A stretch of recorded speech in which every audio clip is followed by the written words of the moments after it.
How much does a home cost in the suburbs that you're looking in? What's happened to prices recently? What can you actually afford? The more people want to live in a particular area, the more likely prices will go up over time. Location, location, location. It's the number one saying in property.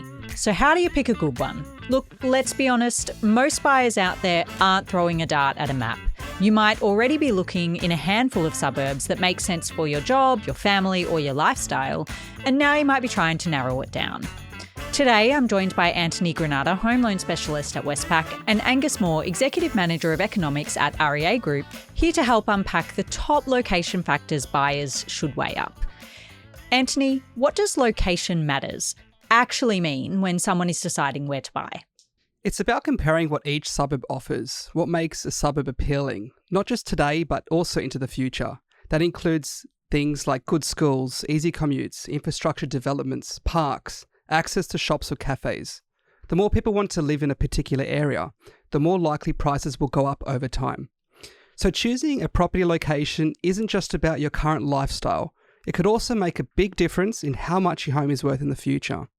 Even if you're already working within a few postcodes, knowing what to look for could help buyers make a more informed choice. Angus, what are the top things you recommend buyers assess when looking at locations? It's a great question, Alice.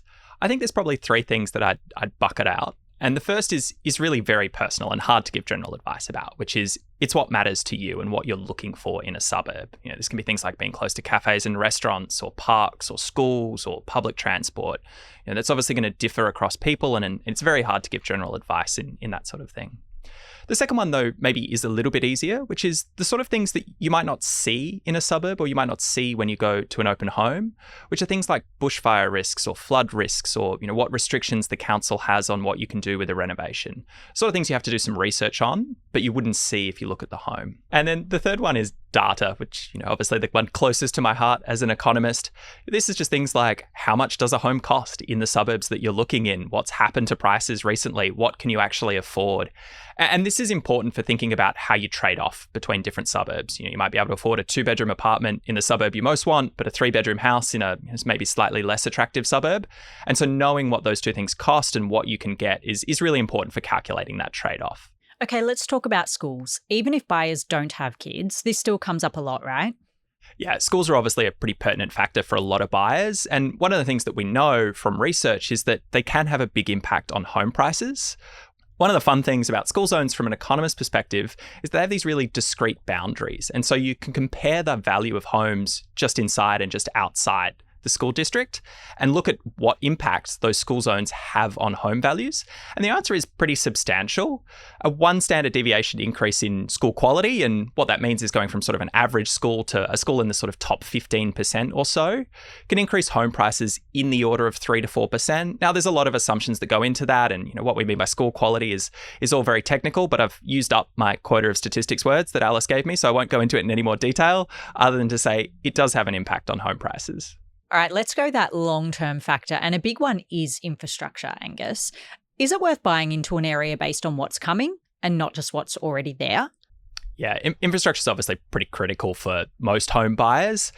Interestingly, a bit unlike school zones, it's actually quite hard to measure the impact of infrastructure because you don't have that discrete boundary like you do with school zones, but there are some ways to get at it. And you know, the research that we do have says that large infrastructure projects, things like the Sydney Metro, do have a really large impact on home prices for those homes closest to those areas.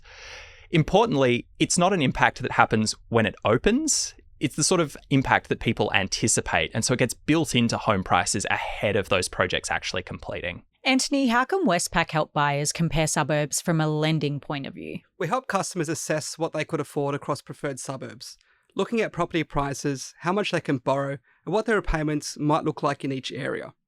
A great starting point is to put in the location that you are considering into a property market research tool, and it'll give you a full property data report with all the details.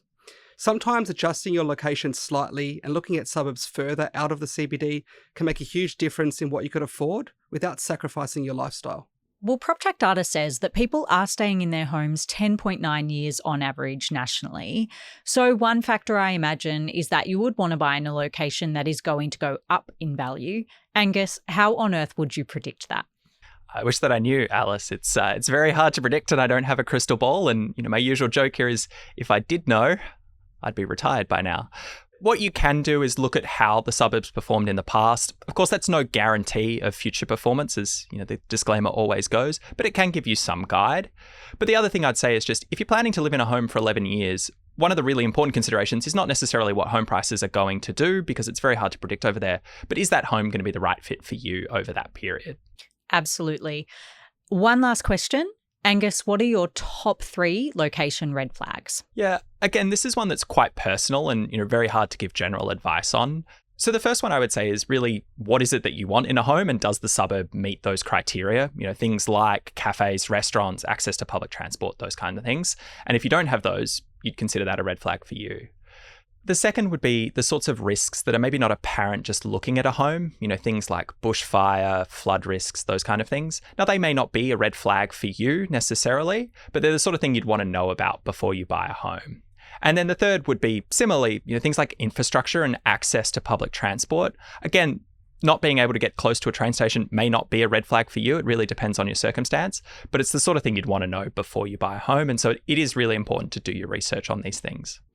Okay, so the takeaway is that even if you have narrowed down your search zone, there's still a lot of location factors to consider and to compare. Yeah, exactly. And a bit of an upfront research can help you buy with clarity and not regret. Absolutely. So while there is no magic formula in choosing a property location, there are a few key things you can look for. Thanks for listening to the Buyer's Handbook. Join us next time for more answers on the topics that matter most. For more help with your property journey, head to the Westpac How to Buy Hub on realestate.com.au. Eligibility, conditions, credit criteria, fees and charges apply. Residential lending is not available for non-Australian resident borrowers. This information is general in nature and has been prepared without taking your personal objectives, circumstances, and needs into account. You should consider the appropriateness of the information to your own circumstances and, if necessary, seek appropriate professional advice. Real Talk acknowledges the traditional custodians of country throughout Australia and their connections to land, sea, air, and community. We pay our respects to elders past and present.